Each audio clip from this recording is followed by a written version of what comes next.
نعبدہ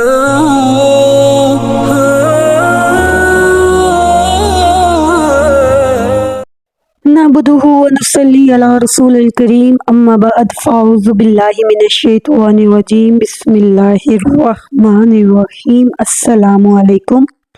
نبی کریم صلی اللہ علیہ وآلہ وسلم پر درود و پاک بھیجنا۔ حضرت ابی بن کعب رضی اللہ عنہ فرماتے ہیں، حضور پاک صلی اللہ علیہ وآلہ وسلم کی عادت شرفیہ یہ تھی کہ جب رات کا 2/3 حصہ گزر جاتا تو آپ صلی اللہ علیہ وآلہ وسلم کھڑے ہو جاتے اور فرماتے، اے لوگوں، اللہ کا ذکر کرو، اللہ کا ذکر کرو، ہلا دینے والی چیزیں آ گئی ہے۔ مراد پہلی مرتبہ سوک پھونکنا ہے، جس کے بعد ایک پیچھے آنے والی چیز آئے گی، مراد دوسری مرتبہ سور پھونکنا ہے۔ موت اپنے اندر لی ہوئی مصیبتوں کے ساتھ آ گئی ہے۔ میں نے عرض کیا، یا رسول اللہ، میں آپ پر درود شریف کثرت سے پڑھنا چاہتا ہوں، تو میں نے ذکر دعا کے لیے جتنا وقت مقرر کر رکھا ہے، اس میں سے کتنا وقت آپ پر درود پڑھنے کے لیے مقرر کروں؟ فرمایا، جتنا تم چاہو۔ میں نے کہا، 1/4 وقت مقرر کروں؟ فرمایا، جتنا تم چاہو، لیکن اگر اس سے بڑھا لو تو بہتر ہے۔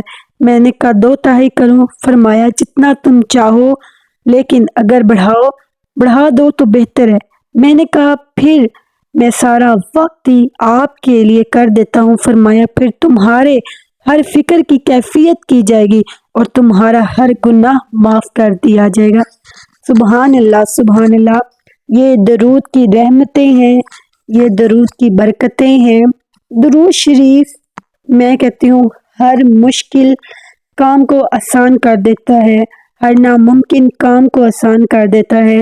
یہ تو اللہ تعالیٰ نے ہمیں سیدھا سیدھا جادو، کہتے ہیں نا جسے کسی جادو کی چھڑی دے دینا، یہ اللہ پاک نے ہمیں سیدھا سیدھا ایک جادو کی چھڑی دے دی ہے۔ درود شریف جس کا کام ناممکن ہو، جس کا کام نہ ہو رہا ہو، وہ درود شریف پڑھے اور فوراً جو ہے اس کا کام ہو جاتا ہے۔ حضرت عبد الرحمن بن عوف رضی اللہ عنہ فرماتے ہیں، ہم میں سے یعنی نبی کریم صلی اللہ علیہ وآلہ وسلم کے صحابہ رضی اللہ عنہ میں سے 4 یا 5 صحابی دن رات حضور پاک صلی اللہ علیہ وآلہ وسلم کی خدمت میں رہا کرتے تھے کہ آپ سے جدا نہیں ہوتے تھے تاکہ آپ کو جو ضرورت پیش آئے اس کام میں آ سکے، چنانچہ آپ کی یعنی خدمت کر سکیں۔ تو آپ صلی اللہ علیہ وآلہ وسلم کہیں تشریف لے جا رہے تھے، میں بھی آپ کے پیچھے ہو لیا۔ آپ صلی اللہ علیہ وآلہ وسلم روضہ انصار میں آپ صلی اللہ علیہ وآلہ وسلم کی خدمت میں حاضر ہوا تو آپ صلی اللہ علیہ وآلہ وسلم نے وہاں نماز شروع کر دی اور سجدہ فرمایا اور بہت لمبا سجدہ کیا۔ میں رونے لگ پڑا۔ میں یہ سمجھا کہ اللہ نے آپ صلی اللہ علیہ وآلہ وسلم کی روح قبض کر لی ہے۔ پھر آپ صلی اللہ علیہ وآلہ وسلم نے سر اٹھایا تو مجھے بلایا، فرمایا، تمہیں کیا ہوا؟ میں نے عرض کی، یا رسول اللہ، آپ نے بہت لمبا سجدہ کیا جس کی وجہ سے مجھے اندیشہ ہوا کہ شاید اللہ نے اپنے رسول کی روح قبض کر لی ہے۔ اب میں آپ کو خدمت میں بھی اب میں آپ کو کبھی زندہ نہ دیکھ سکوں گا۔ آپ صلی اللہ علیہ وآلہ وسلم نے فرمایا، میرے رب نے یہ میری امت کے بارے میں ایک خاص فضل فرمایا ہے، اس کے شکرانے میں میں نے اتنا لمبا سجدہ کیا، اور وہ یہ ہے کہ میری امت میں سے جو مجھ پر 1 مرتبہ درود بھیجے گا، اللہ تعالیٰ اس کے لیے 10 نیکیاں لکھیں گے اور اس کی 10 برائیاں مٹا دیں گے۔ اور کیا چاہیے؟ سبحان اللہ۔ 1 مرتبہ درود شریف پڑھنے سے اگر ہماری 10 نیکیاں بڑھتی ہیں اور 10 گناہ معاف ہوتے ہیں، تو اگر ہم 100 دفعہ پڑھیں گے تو پھر تو 1000 بن جائے گا، اور اگر ہم 1000 دفعہ پڑھیں گے تو وہ 1,00,000 بن جائے گا۔ چیک کریں کہ پھر تو ہم کیا کہتے ہیں، تو پھر ہمارے پاس وہی بات آ گئی نا، جادو والی۔ اچھا، ایک اور جگہ واقعہ ہے کہ حضرت ابو طہا انصاری رضی اللہ عنہ فرماتے ہیں، میں ایک دن حضور پاک صلی اللہ علیہ وآلہ وسلم بہت خوش تھے اور خوشی کے آثار جو تھے وہ آپ کے چہرے پر نظر آ رہے تھے۔ صحابہ نے عرض کی، یا رسول اللہ، آج تو آپ بہت خوش ہیں اور خوشی کے آثار آپ کے چہرے پر نظر آ رہی ہیں۔ تو فرمایا، جی ہاں، میرے پاس میرے رب کی طرف سے ایک فرشتہ آیا ہے، اس نے کہا ہے آپ کی امت میں سے جو آپ پر ایک مرتبہ، صرف ایک مرتبہ درود بھیجے گا، اللہ تعالیٰ اس کے لیے 10 نیکیاں لکھیں گے اور 10 برائیاں مٹا دیں گے اور 10 درجے بلند کریں گے اور جواب میں سے اتنی ہی رحمت نازل کریں گے۔ سبحان اللہ، سبحان اللہ۔ پھر حضرت کعب بن عجوہ رضی اللہ عنہ فرماتے ہیں کہ ایک مرتبہ حضور پاک صلی اللہ علیہ وسلم نے فرمایا ممبر کے قریب ہو جاؤ، ہم لوگ حاضر ہو گئے۔ جب حضور پاک صلی اللہ علیہ وسلم ممبر کے پہلے درجہ پر قدم مبارک رکھا تو فرمایا آمین۔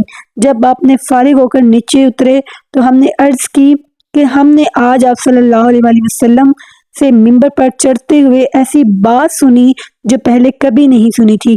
آپ نے فرمایا اس وقت حضرت جبرائیل علیہ السلام میرے سامنے آئے تھے، میں نے کہا آمین۔ پھر جب میں دوسری درجہ چڑھا تو انہوں نے ایک ہلاک شدہ شخص جس کے سامنے آپ کا ذکر مبارک ہوا وہ درود نہ بھیجے تو میں نے کہا آمین۔ جب میں تیسرے درجے پر چڑھا تو انہوں نے کہا ہلاک ہو وہ شخص جس کے سامنے اس کے والدین یا ان میں سے کوئی ایک بڑھاپے کو پائے اور اس کو جنت میں داخل نہ کروائے، میں نے کہا آمین۔ یعنی کہ اس کا یہ ہے جو حضور پاک صلی اللہ علیہ وسلم کا نام سنے اور آپ صلی اللہ علیہ وسلم کا نام سن کر آپ پر درود نہ بھیجے، وہ شخص ہلاک ہوئے۔ حضرت ابو مسعود رضی اللہ عنہ فرماتے ہیں حضور پاک صلی اللہ علیہ وسلم ہمارے پاس تشریف لائے اور ہمارے ساتھ حضرت صاحب بن عبادہ رضی اللہ عنہ کی مجلس میں بیٹھے تھے کہ حضرت نعمان بن بشیر رضی اللہ عنہ کے حضرت بشیر بن سعد رضی اللہ عنہ نے حضور پاک صلی اللہ علیہ وسلم کی خدمت میں عرض کیا یا رسول اللہ تعالیٰ نے ہمیں آپ پر درود پڑھنے کا حکم دیا ہے تو یا رسول اللہ تعالیٰ نے ہمیں آپ پر درود پڑھنے کا حکم دیا ہے، یا رسول اللہ آپ ہمیں بتائیں کہ ہم کس طرح درود پاک پڑھا کریں۔ حضور صلی اللہ علیہ وسلم نے سکوت فرمایا یہاں تک کہ ہم تمنا کرنے لگے کہ کاش وہ حضور پاک صلی اللہ علیہ وسلم کی یہ بات نہ پوچھیں۔ پھر حضور پاک صلی اللہ علیہ وسلم نے کچھ دیر بعد کہا کرو اللہم صلی علی محمد وعلی آل محمد کما صلیت علی ابراہیم وعلی آل ابراہیم انک حمید مجید، اللہم بارک علی محمد وعلی آل محمد کما بارکت علی ابراہیم وعلی آل ابراہیم انک حمید مجید۔ اے اللہ محمد صلی اللہ علیہ وآلہ وسلم پر اور آل محمد پر ایسے درود بھیجے جیسے تو نے ابراہیم علیہ السلام پر درود بھیجا، اور محمد پر اور آل محمد پر ایسے برکت نازل فرما جیسے تو نے ابراہیم پر تمام جہانوں میں برکت نازل فرمائی۔ بے شک تو ہر چیز پر جو ہے وہ قادر ہے، اور بے شک تو ہر تعریف کا مستحق ہے اور بڑی شان والا ہے، اور مجھ پر سلام پڑھنے کا طریقہ تمہیں اتحیات میں معلوم ہو چکا ہے۔ تو یہ تھا حضور پاک صلی اللہ علیہ وسلم پر درود بھیجنا، اور حدیثات سے ثابت ہوا ہے۔ تو حضرت علی رضی اللہ عنہ درود کے جو الفاظ سکھایا کرتے تھے وہ پہلے گزر چکے ہیں، جیسے کہ میں نے آپ کو درود ابراہیمی بتایا، یہ درود سب سے افضل ہے۔ حضرت ابو بکر صدیق رضی اللہ عنہ فرماتے ہیں جیسے پانی آگ کو مٹا دیتا ہے، حضور پر درود بھیجنا اس سے زیادہ خطاؤں کو مٹانے والا ہے، اور نبی کریم صلی اللہ علیہ وآلہ وسلم پر سلام بھیجنا غلام آزاد کرنے سے افضل ہے، اور حضور کی محبت اور غلام آزاد کرنے سے اور اللہ کے راستے میں تلوار چلانے سے افضل ہے۔ سبحان اللہ، یہ حضور کی شان تھی، اور درود پاک کی رحمت اتنی زیادہ ہے کہ ہمارے لیے جادو کی چھڑی ہے جس کو ہم اس کو پڑھ کر ہم اپنے سارے مسئلے حل کر سکتے ہیں، اور ہمارے گناہ جو ہے وہ مٹ سکتے ہیں، اور اللہ تعالیٰ ہمیں اس پر عمل کرنے کی توفیق عطا فرمائے۔ اور آپ لوگوں کو یہ ویڈیو پسند آئی ہے تو اس ویڈیو